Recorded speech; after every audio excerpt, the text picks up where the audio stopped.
Hello rat bags, it's Jade. Welcome to a little video taking a look at the survival games that have released in the last year or so. Not every single one, but the kind of forgotten games that may have slipped under your radar, and certainly some of them have slipped under mine, which is surprising given that I give you guys the news, gameplay and guides about every survival game release that I can possibly try and get my hands on. But there's definitely a few that slipped through, especially for console releases as well. So let's go through some progress on some of the games that I have covered and some of the games that I didn't actually manage to. And effectively, hopefully give you a bit of a tip or advice to go and look into a game or decide to maybe buy it or maybe hold off a bit longer. Let's go. It's kicking off with Astroneer. It's on Switch. This came out in January, and yeah, if you've always wanted to play this game on the move, you can do. It's the completion of all platforms now. It's been out on Xbox and PlayStation a good while too, and they receive regular content updates.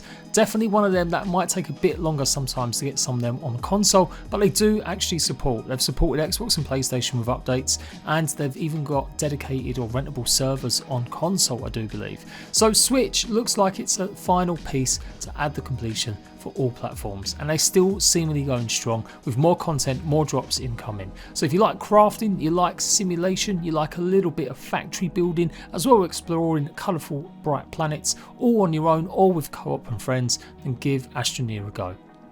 The Eternal Cylinder was something I covered for years, spoke about it in all sorts of list videos and previews, and then when it finally arrived, I pretty much only did one live stream. It did come out at a busy time, just almost in the peak season last year, and so it definitely went under a lot of people's radars.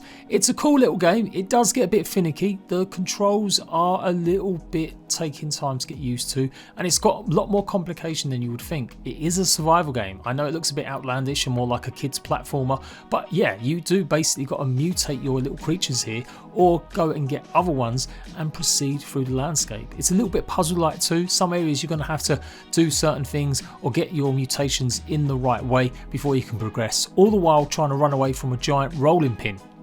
In the end, when I played it, it felt just a bit too overcomplicated sometimes, but I still love the premise and I love the idea of this one. I haven't had really any big updates because the game is complete and finished as it was, but certainly if you see it on sale, I still think it's worth giving it a go if you like something a bit cute but also a bit weird. It's on all platforms, definitely worth having a punt if it goes on sale. If you've been watching a lot of Project Zomboid maybe from streamers and tubers over the last year or so, you may be very interested in Dysmantle, especially the console squid brace, because it is available on Xbox, PlayStation and it's coming to the Switch in the future. I totally missed this one. I didn't even see that they got a release date. They popped themselves out of early access last year without too much big furore, but reportedly this game is pretty damn good. Top down view, fighting off zombies, building bases and gathering loot. Go and give it a shout. It's about 15-16 quid on a PlayStation and about the same on an Xbox. I do have it on PC, so I'm definitely going to give it a go in the near future. I was super hyped when I see Icarus reveal. Made by the creator of DayZ, absolutely one of the godfathers of survival games, then yeah, why not?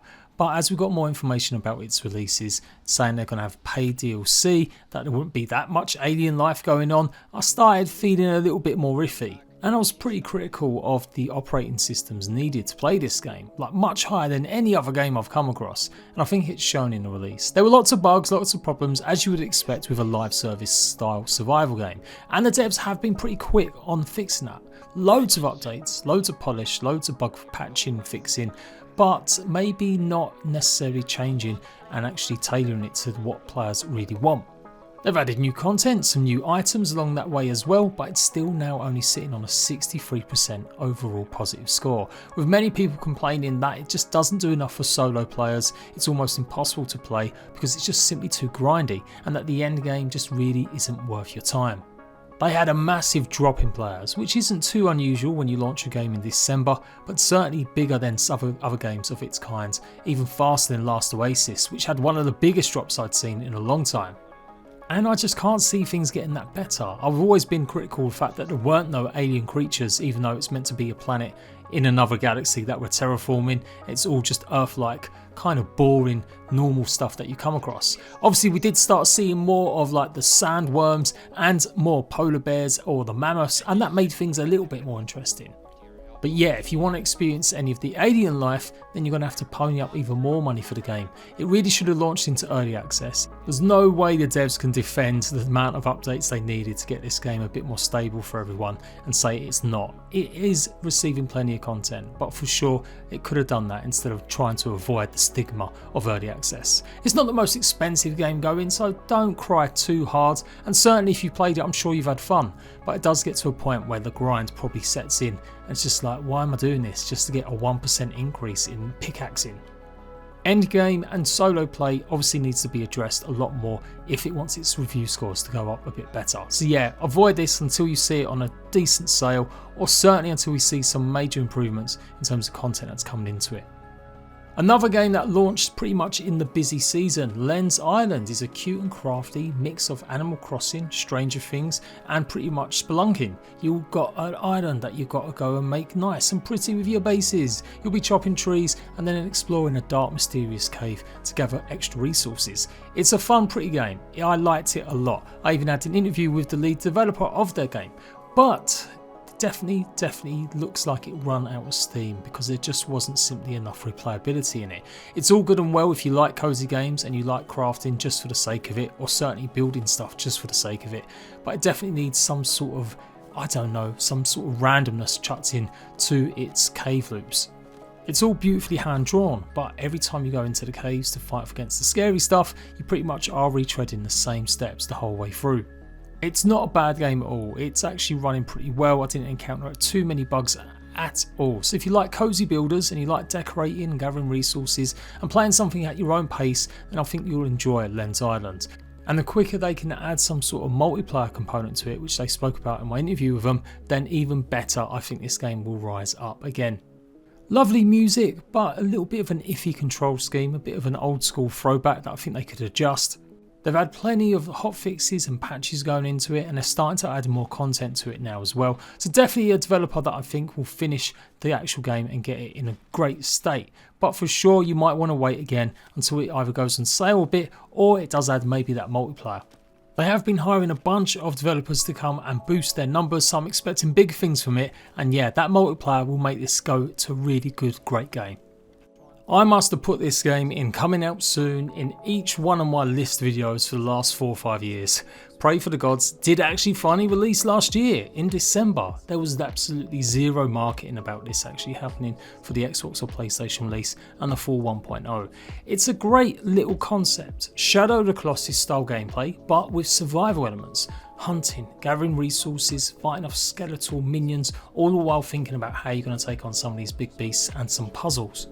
The 1.0 release brought a whole ton of features, photo mode, much improved graphics and a whole lot more, and like I said, it is now available on consoles, but they again released it at the wrong time. Just like so many of these other games, it's all just pretty much for nothing if you can't get eyes on your game, and release it in the middle of every other big release going certainly didn't help. The game itself is okay, it's decent little platforming. Combat can be a little bit monotonous, but I would still say it's a shout. If you see it on Xbox or PlayStation, it's probably worth a punt, especially if you did like Shadow of the Colossus. I think you'll love this a lot. If you're not a big fan of survival though, then I don't know why you're watching this video, you may find it still a bit tedious, them kind of mechanics as you play through. I do believe the game does have a bunch of game modes though, so you can turn off a whole bunch of stuff and make the game a bit easier or a bit harder, depending on what you prefer. I definitely want to try this out on console and see how it performs and runs a bit better, but I've played it on PC in the past, and like I said, I think it's a decent shout at least. Let's hope whatever they do next time, they're a bit more communicative with their updates and what's going on, and hopefully they don't release the game in the wrong time of year. I checked out the demo for Starsand when it released in November or early December, and it was okay. Imagine like a desert survival game being chased by some scurrying crustaceans as you avoid obviously the heat and try and find plenty of water. It was and is a very basic game still, but they have been plugging away in the 2 or 3 months since with regular content updates, and they've got a decent roadmap for the next year. I still say it's probably not worth a punt yet. I would give it another 3 or 4 months of updates to really see if it's worth investing your time into. It's not the most expensive game going, but just in terms of your actual time, worth it? No, I would say still just a little bit longer, let that content come into it and then pick it up for sure. We're going way back west now, or maybe way back last year. This land is your land, or my land, has actually got out of its early access stage. Again, a bit of a low key one. They did have some grumblings or negativity around the fact that they may not have consulted as much as people would have liked with actual Native American peoples over the development of their game. And considering it's all about you being a Native American, taking on cowboys, ranchers and miners and declaring war to save your lands, it's definitely had a lot more polish go into it, and the reviews for it are great, so I can't sit here and say don't give it a shot. It's got depth to it, it's a bit of an RPG, also kind of management game in terms of your NPCs and stuff, and it does have the typical mechanics and survival.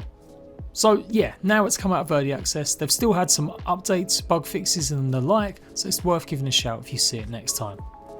I covered this for ages with pre-release talk, news, info about what it could have in it, and Craftopia didn't disappoint. It is one of the most bonkers survival games you'll meet, a mix between automation, survival, RPG and anime. It did eventually make its way to Xbox and they had some updates. But I gotta say, the whole game itself doesn't really come together in a satisfying way for me. It's just a bit too outlandish in certain things, and it just doesn't really have a decent overarching kind of, I guess, feel. But I did get a ton of updates on PC and console as well on Xbox, and they've just added seamless map to it. Before you'd have to go into different stages or sections, but now it's actually one continuous map that you can try and survive on, as well as get your Pokemon creatures, fly around with your gliders and maybe use some hoverboards. I still don't think it's necessarily worth a purchase just yet, unless it is on sale or you do see it go maybe in Games Pass in the future or something. But for sure, something to keep an eye on, and let's see how that 1.0 release comes along. The devs have started working on another game, Power World, that you may have seen. It's a cross between Pokemon but with guns and RPG mechanics. So I was a bit concerned that they've got enough people at their studios to manage and run two games. But I can't fault them, they seem to have regular updates for Xbox and PC, so yeah, fair play. If you want something a bit weird, then yeah, give Craftopia a go. Undying is another zombie game, but this time you've already been bit and you're teaching your son how to stay alive as you run away from zombies. It's a little bit more strategy, and yeah, I would say almost again a bit more Zomboid project like, or Project Zomboid even. You know the drill, get loot, build up defences, make weapons and try and keep your son alive a bit longer. It came out in October and it did start off with a few little fixes, and in the 3 or 4 months since then, well, they've added a horde mode and an endless mode to it, a proper survival replayable mode. So yeah, it looks like things are coming along. I would still say that some of the content drops in the last couple of months haven't been that big, and I don't think the game necessarily has a huge amount in terms of playability, even with the new modes they just added, especially since you've still got to play the base game mode for 10 in-game days before you can unlock this survival one. But certainly something to keep on the radar, and again, something to check in again in a couple months to see how much content's gone into it.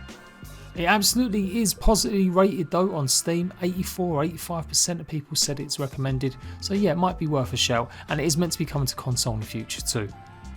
Breakwaters is a game I got super excited about. I love the look of it, the art style, the way the water moves, the way that you can control the oceans as you gather resources in this RPG adventure survival game.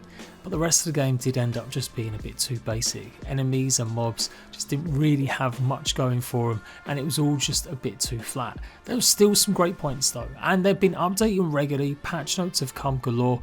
I really want this one to succeed. I thought this could be the next big game, even close to something like VALHEIM. But there were some issues at launch. The control scheme and the camera just felt a bit too iffy, and the inventory management is pretty atrocious. You basically don't have much room to hold anything. They've addressed that slightly with even more ways that you can have backpacks to hold more, and they are adding more of the stuff we saw in the trailer, like the sea or airborne skiffs. It's a game about going from island to island, building up your bases, solving these weird water puzzles and fighting off these giant massive golems and icue. I firmly believe this still could be massive. I just got to make more use of the unique mechanics of the water, as you can see here with the pipe systems and stuff, make that something to really lean into to separate it from some of the other games, and keep working to make the AI more interesting and a little bit more extra variety. I certainly recommend getting this go if it's on sale, and like I said, they've been receiving updates pretty constantly. And there we go. Is there any other games that you think should have been on my radar? Do go and check my videos, see if I haven't covered them. Are there any games that you bought thinking they were going to be great but ended up being absolute garbo? Or some games that really surprised you in how good they are? Let me know in the comments section and give me a heads up on what survival games are coming in the future. Hopefully they match up with what I've already got on my lists. Until next time, Ratbags, I'll catch you later.